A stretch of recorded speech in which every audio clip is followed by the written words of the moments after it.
So మొక్కలను పీకినప్పుడు అవి ఏడుస్తాయి. So మనుషులకి బాధ కలిగితే మనం ఏ విధంగా ఏడుస్తామో, సో మొక్కలు కూడా వాటికి బాధ కలిగితే ఏడుస్తాయని చెప్పేసి ఇజ్రాయిల్ దేశ శాస్త్రజ్ఞులు కనుగొన్నారు.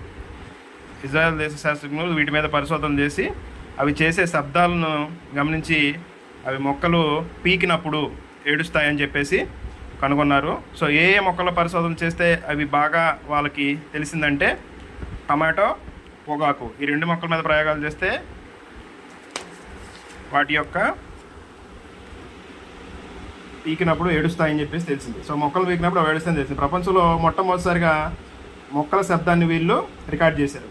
సో ఇజ్రాయెల్లోని టెల్ అవీవ్ యూనివర్సిటీ పరిశోధకులు ఈ అధ్యయనం అనేది చేశారు.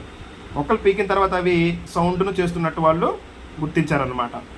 సో వేరువేరు సందర్భాల్లో మొక్కలు వేరువేరు